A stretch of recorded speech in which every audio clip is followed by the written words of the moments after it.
O Flamengo é tetracampeão da Libertadores, o primeiro brasileiro a chegar nesse feito e fazendo isso pra cima do Palmeiras, que é o seu grande adversário dos últimos anos. Mas é óbvio que o título tem que ser lembrado pela campanha, pelo sufoco na fase de grupos, aos grandes momentos do mata-mata até o gol final do Danilo de cabeça. E além do Flamengo ao Libertadores 2025, também teve muitas outras histórias pra se lembrar, de uma altitude muito traiçoeira, de times repetindo vexames históricos, viradas impressionantes e óbvio, uma revanche na final que coroou a glória eterna do Flamengo. Mas você se lembra qual foi a história completa dessa edição do maior torneio da América? Se não, hoje vamos ver como foi a Copa Conmebol Libertadores de 2025. Tivemos a final no último dia 29 de novembro e temos que dizer que o título do Flamengo é totalmente merecido. Postura do Palmeiras não foi de um time que merecia ser campeão e apesar de não ter sido um grande jogo, o Flamengo foi o melhor time. Dito isso, acho que a final eu vou deixar mais pro final do vídeo, porque aqui eu vou falar de todos os brasileiros nessa edição da Libertadores. E pra gente começar, temos que voltar do início. Primeiro, como todos os times chegaram. Voltando pra 2024, a expectativa de como seria esse ano passava por muitos times. O Botafogo chegaria na Libertadores com a esperança de repetir o que fez no ano anterior, mas dessa vez sem seus maiores protagonistas. O Flamengo, com a chegada do Felipe Luiz no fim de 2024 e uma nova gestão, sempre teria expectativa, enquanto o Palmeiras passou o ano sem grandes títulos, mas era o Palmeiras e teria muitos reforços e um gasto bem alto. E entre os outros times que se classificaram, teria um Inter com uma bela campanha no Brasileiro com o Roger, um Fortaleza que de forma absurda terminou o Brasileiro em quarto com o Vojvoda e um São Paulo que chegaria com um bom reforço ofensivo, o Oscar. E o Campeonato Brasileiro é uma loucura, né? O São Paulo tá com meio time lesionado e tá bem longe de ter tido um bom ano. O Inter e o Fortaleza estão brigando pra não cair. E pode ser que os dois caiam. Então, de um ano pra outro, quem tá lá em cima pode ir lá pra baixo. E unindo-se a esses 6 times que se classificaram direto, tem o Corinthians com uma arrancada inacreditável chegando pra pré-Libertadores, assim como o Bahia, que terminou o Brasileiro em 8º. E essa seria a tabela final do Brasileirão 2024 e assim teríamos 8 brasileiros na edição dessa Libertadores da América. E eu até queria ir direto pra fase de grupos, mas Corinthians e pré-Libertadores é uma coisa que a gente sempre tem que dar uma parada pra analisar o que aconteceu, mas não foi só isso que a gente tem que falar dessa vez. Começando pela segunda fase, onde se você perder, você não vai nem pra Sul-Americana, e um dos grandes da história da Libertadores caiu logo ali. O Boca perdeu pro Alianza Lima. Tomou 1 a 0 e depois fez 2 a 1 em casa, mas isso não foi o mais marcante. O Cavani perdeu um gol embaixo da trave no último lance e a equipe argentina perdeu nos pênaltis. O temido Boca Juniors ficaria fora da Liberta. E um grande jogador como o Cavani tá vivendo uma fase tenebrosa. O Boca ficou fora também da Sula, uma notícia boa. Falando dos brasileiros, o Bahia passou bem do The Strongest rumo à terceira fase da pré, enquanto o Corinthians passou só nos últimos minutos no sufoco do jogo da volta contra o UCV da Venezuela. Era um time basicamente amador e o Corinthians quase perdeu. Acho que isso já era um sinal. Agora na terceira fase o Bahia passou pelo Boston River e chegou assim à fase de grupos. Enquanto o Corinthians, na ida contra o Barcelona de Guayaquil, o Corinthians toma um 3 a 0 no Equador. Um time que jogou de forma displicente e que teria que mais uma vez resolver na arena. Só que tomar 3 é muito difícil de reverter. O time do Ramon Dias até chegou perto e venceu por 2 a 0, mas não era o suficiente. Pela terceira vez na história, o Corinthians caía na preliminar da Libertadores. O time de um Memphis Depay e Yuri Alberto, que vinha embalado do ano anterior, caiu assim. Depois conseguiu vencer o Paulista em cima do seu maior rival, o que amenizou a dor e trouxe uma alegria gigantesca para os corintianos. Porém, cair pela terceira vez na pré é uma vergonha. E assim, o Timão sai desse vídeo. Beleza, finalmente chegamos na fase de grupos e aqui eu vou ter que dividir um pouco pro vídeo não ficar muito maçante. Vou focar somente nos clubes brasileiros, mas aqueles que passaram com certa tranquilidade, eu vou dar menos ênfase, até porque tem menos histórias pra se contar. E isso por mérito total desses clubes, tá? Eles chegaram no mata-mata de uma forma muito boa. Primeiro o Palmeiras, que se classifica com 100% de aproveitamento em um grupo bem tranquilo. Enquanto o São Paulo também teve um desempenho excelente, 4 vitórias e 2 empates, passando em primeiro sem sustos. Agora os outros, e eu vou deixar o Flamengo por último porque foi o campeão, então eu tenho mais o que falar. No grupo A, o Botafogo, que era o atual campeão, teve um início muito estranho, jogando a Recopa e o estadual basicamente no lixo. E por muito pouco também não caiu logo de cara na Libertadores. Na estreia perdeu por 1 a 0 para a Universidade do Chile. Venceu o Carabobo em casa e perdeu novamente para o Estudiantes, dessa vez com falha do John. Ou seja, mais um resultado ruim e na quarta rodada eles já estrearam eliminados. E foi quase isso porque o Fogão só vence o Carabobo fora de casa casa no minuto 91 com gol do cuiabano. Dava pra já ter caído ali, o que seria um vexame histórico pro atual campeão. Depois uma grande vitória contra o Estudiantes em casa por 3-2 e por último uma guerra valendo a vaga contra a Universidade do Chile em casa, onde teve um gol e uma grande partida do Igor Jesus, pro Botafogo vencer de 1-0. O clube carioca se classificaria na segunda colocação por muito pouco, e o Ancelotti estava no estádio nesse dia. Tá, vamos acelerar, vou pro próximo. O Fortaleza, que iniciou o brasileiro de forma tenebrosa, também não fez uma grande campanha na Libertadores, começando tomando 3-0 pro Racing, mas depois, principalmente das duas vitórias com bastante saldo sobre o Colo-Colo, conseguiu se classificar em segundo, um baita de um resultado para um time que começou o ano daquela forma. Por outro lado, Inter e Bahia estiveram no mesmo grupo, e em um grupo difícil, tá? Que contava também com Atlético Nacional e Nacional. E eu não vou dizer grupo da morte, porque não eram times tão fortes assim, mas foi o grupo mais equilibrado, até porque todos venceram pelo menos 2 vezes. No final, o Inter passou em primeiro lugar, enquanto o Bahia ficou em terceiro, e com isso está fora desse vídeo também.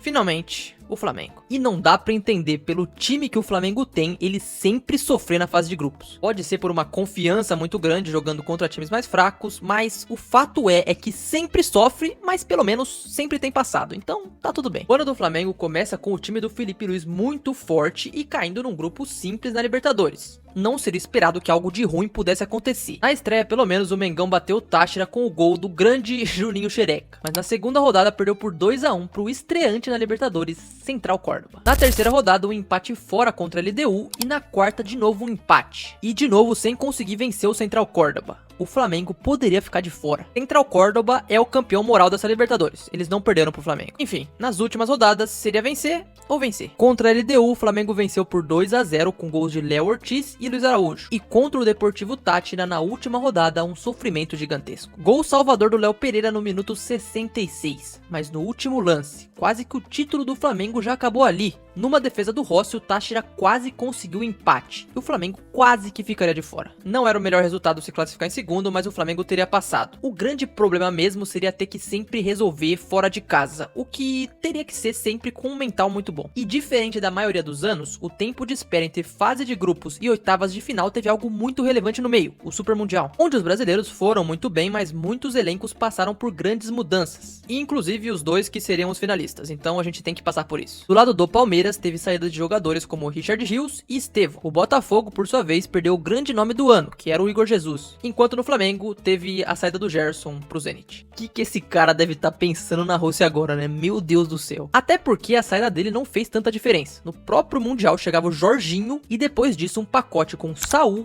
Samuel Lino por um valor altíssimo e o Emerson Royal. E eu acho que eu nunca vi um jogo bom do Emerson Royal. E ele jogou em Tottenham, em Barcelona, em Milan e agora tá no Flamengo, vindo por um valor muito alto. Se eu tivesse um empresário como o dele, talvez o Ataco Fute já teria uns 50 mil seguidores. Me ajuda aí. Agora no Palmeiras, entre as chegadas para esse segundo semestre, temos que citar Andrés Pereira. Um cara que já tinha uma história importante em final de Liberta, que teria uma nova oportunidade, mas a gente já vai chegar lá. Finalmente nas oitavas, vamos aos confrontos. Começando pelo São Paulo, que contra o Atlético Nacional foi amassado no jogo de ida. Foram 2 pênaltis perdidos dos colombianos, mais de 20 finalizações e um resultado milagroso. Na volta, o tricolor, que já sofria muito com lesões, abre o placar com o André Silva bem no começo, mas sofre um empate, com a vitória vindo só nos pênaltis. A camisa pesou e o São Paulo seguia rumo no sonho do tetracampeonato. Por outro lado, o Fortaleza logo caiu pro Vélez. E o Deivinho entregou o segundo gol. O foco teria que ser realmente no rebaixamento do brasileiro. Beleza, nos restam Flamengo, Palmeiras, Inter e Botafogo. Vamos a eles. Primeiro o Palmeiras, porque logo no jogo de ida já fez 4-0 no Universitário fora. Então já estava basicamente classificado, enquanto o Botafogo vence na ida contra a LDU e é o primeiro brasileiro a cair na altitude nessa edição. 2-0 na volta para um time que tinha de técnico o Thiago Nunes, que passou pelo Botafogo recentemente. E assim o Fogão, atual campeão, caiu logo nas oitavas. E no ano como um todo foi bem abaixo. Finalmente Flamengo e Inter. Vamos lá.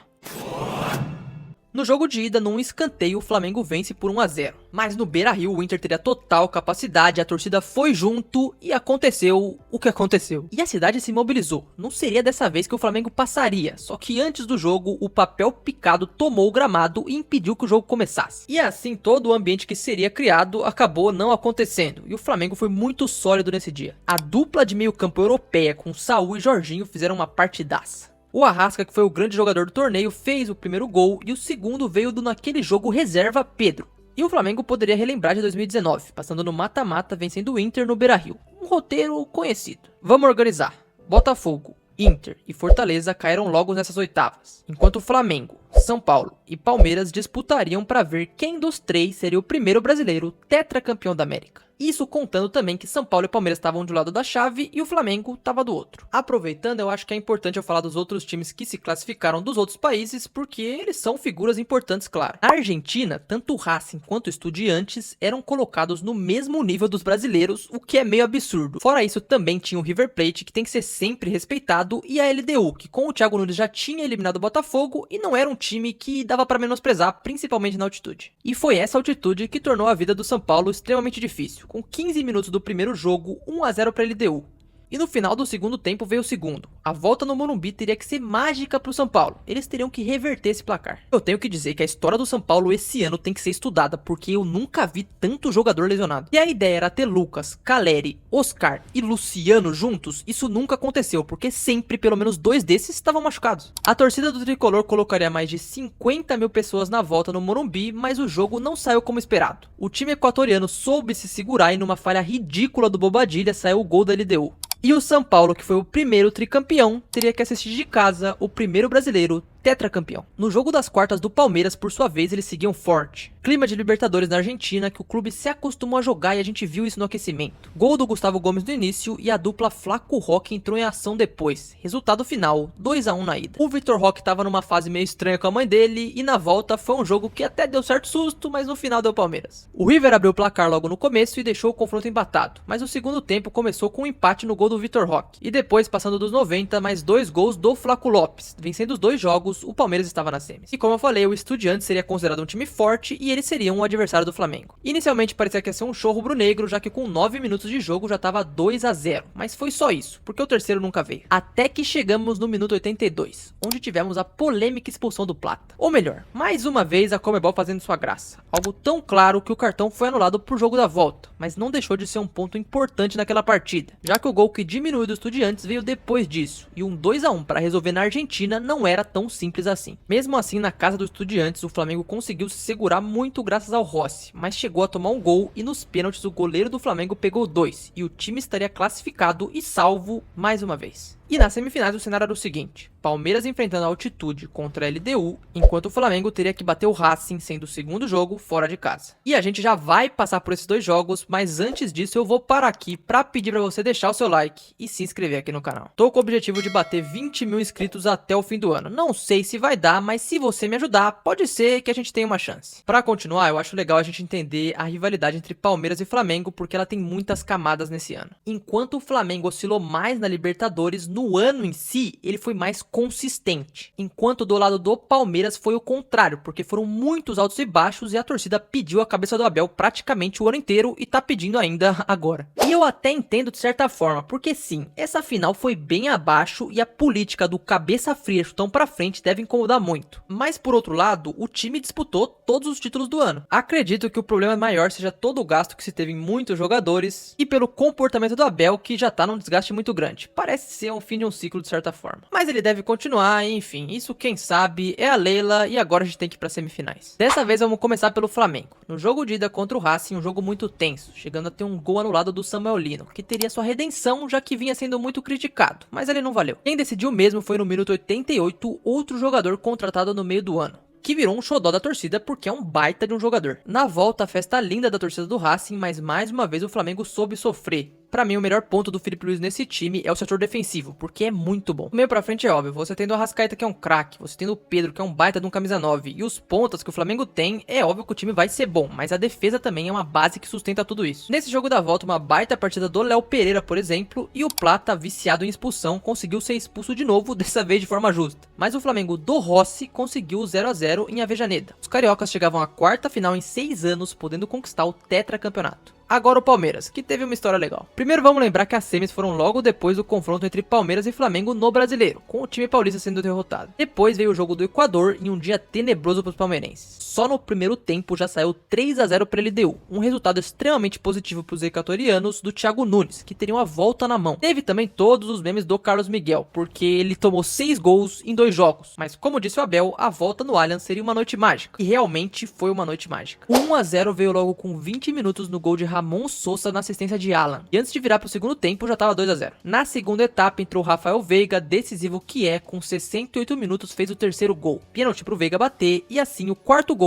e a mágica aconteceram. Flamengo e Palmeiras se encontrarão em Lima, mais uma vez em uma final de Libertadores. Dessa vez um dos grandes personagens da primeira final estaria do outro lado, e o jogo representaria muito para ambos, que disputariam também a reta final do Brasileiro, entre a semifinal e a final. Um dos dois poderiam até sair com os 2 títulos, enquanto o outro teria que só assistir. E bom, chegamos nas semanas pré-final. Interessante a gente notar que com o jogo da LDU, a expectativa para cima do Palmeiras era uma, mas depois dos jogos do Brasileiro, se tornou outra. Vamos lembrar que o Palmeiras era líder do Brasileiro e tinha feito uma virada histórica. Não tinha como ser tão negativo assim, mas nos 7 jogos pré-final, a má fase voltou e as críticas também. Foram 7 jogos, 2 vitórias, 2 empates e 3 derrotas. Sendo que nos últimos 5 jogos, o Palmeiras não venceu. Isso tudo ainda com o Abel meio que desistindo do Brasileiro e entregando a escalação da final, até porque os principais jogadores nem viajaram pro jogo contra o Grêmio. E se for olhar do lado do Flamengo, pelo elenco que tem eles já estavam confiantes, mas o pré-final também foi muito bom. Nos 7 jogos do Fla foram 5 vitórias e 2 empates, o que não só colocaram o time como líder do Brasileirão e com o título já encaminhado, como também ajudou na parte mental. O Flamengo pareceu muito mais preparado para vencer os 2 troféus. Se o Abel Ferreira, por um lado, decidiu priorizar a Libertadores e praticamente abandonou o Brasileiro, do outro, o Felipe Luiz fez a torcida e os jogadores ficarem ainda mais confiantes que venceriam os 2. Tudo isso seria decidido em Lima. E bom, foi um jogo muito tenso. Como eu falei antes, o Pulgar deveria ter sido expulso sim, com certeza, mas a postura do Palmeiras foi ridícula. Cabeça fria estão pra frente, enquanto o Flamengo do Felipe Luiz, mesmo que não teve também tanta chance assim, controlou o jogo, teve mais a bola. Destaque para a partida do Varela, que foi absurda, e seguindo a toada do jogo, quem merecia o gol foi o Flamengo. O que eu posso analisar é que o Palmeiras de certa forma conseguiu neutralizar o Flamengo, mas para isso o abdicou de jogar e praticamente não chegou, só naquela bola no final com o Vitor Roque. E se o jogo era nervoso e congestionado, o gol sairia sim de uma bola aérea, onde o Danilo sobe muito bem e marca. Se une a Gabigol e Zico como jogador que marcou para o Flamengo em final de Libertadores. E depois disso, o Palmeiras, que fez uma final muito medrosa, não conseguiu ter força para atacar. E o Flamengo, ainda quando entrou Cebolinha, conseguiu criar mais chances. O título foi totalmente merecido. Pro Abel Ferreira é um ano frustrante, porque ele disputou tudo sim, mas gastou muito, não jogou tão bem e não ganhou nada. Mas deixa o Abel de lado, vamos dar moral para quem venceu, que é o Flamengo. Uma aula de gestão. O título não começa em 2025 e nem o tetracampeonato começa em 19. E sim há mais de 10 anos atrás, quando a profissionalização de tudo isso começou. Um time que soube se reerguer e colheu os frutos lá na frente. Poderia ter até caído no meio do caminho, o que não aconteceu e foi muito benéfico também. E hoje, com a receita que tem e vai ter nos próximos anos, com patrocínios absurdos que está conquistando e também com as contratações que tem feito, o Fla tem tudo para seguir sendo vitorioso por muito tempo. Se isso vai criar uma hegemonia ou não tem como prever, mas o mais importante será sempre se manter correto e profissional, porque do jeito que é o futebol brasileiro, qualquer corrupção pode jogar um trabalho incrível por água abaixo. Mas isso não parece que vai acontecer com o Flamengo e inclusive eu não duvido que eles ganhem o Penta e o Hexa até 2030. É de longe o melhor elenco da América, o que não quer dizer que vai ganhar sempre, mas vai estar sempre lá, e isso que é importante. E eu também tenho a expectativa para ver o que vai ser do Felipe Luiz, porque em 1 ano e meio treinando o Flamengo, ele já ganhou todos os títulos possíveis na América do Sul. Acho que a Europa vai ser o caminho em algum momento, só resta saber quando. Tem que ser citado também peças individuais. Primeiro o Danilo, que fez o gol e se torna o primeiro jogador a vencer 2 Champions e 2 Libertadores. Tenho medo de ver esse cara na Copa do ano que vem, mas a carreira dele é gigante, isso é inegável. Jorginho, outro de carreira impecável. Ganhou a Eurocopa, venceu tudo no Chelsea e agora na América do Sul. E é óbvio, a dupla Bruno Henrique e Arrascaeta. O uruguaio, que encontrou sua melhor versão nesse ano, vestiu a camisa 10 e se tornou um ídolo ainda maior do rubro-negro. Enquanto o Bruno Henrique pode ter tido até alguns momentos em que foi menos importante, mas o que é identificado e o que representa o Flamengo não tá escrito. Inclusive, me diz aí qual na sua opinião em nível de idolatria é maior, Gabigol, Arrascaeta ou Bruno Henrique? Porque se for fazer uma lista, eu sei que o Arrasca e o BH ganharam mais, mas o Gabigol fez os gols decisivos, então olhando de fora eu tenho minhas dúvidas. Deixa aí nos comentários. E agora falando dos outros brasileiros, é engraçado de ver como o início do ano era uma coisa e ele termina de outra. Pro ano que vem a gente tem o Mirassol chegando, o que vai ser muito legal, e também o Cruzeiro, que pode sim fazer uma grande campanha. Como um resumo, a Libertadores de 2025 vai ser sempre lembrada, principalmente pela torcida do Flamengo que conseguiu seu tetracampeonato, e mais uma vez em Lima viu a história acontecer. Mas além do título flamenguista e da campanha que teve momentos bons e ruins, aconteceram muitas outras coisas nessa Liberta, que ficaram marcadas. Desde o Corinthians caindo mais uma vez na pré, o Botafogo atual campeão caindo nas oitavas, até o Palmeiras terminando um ano de 3 decisões com as mãos vazias. Também os outros clubes que participaram e caíram no meio do caminho. O Brasil tende a continuar vencendo. E provavelmente 2026 marcará mais um título de algum time brasileiro, o que é muito bom para o nosso futebol. Óbvio que dependendo do time que for campeão, do seu caso. Os próximos capítulos ficam para a edição do ano que vem. O ano do futebol brasileiro ainda não acabou, mas essa foi a história completa da Libertadores de 2025.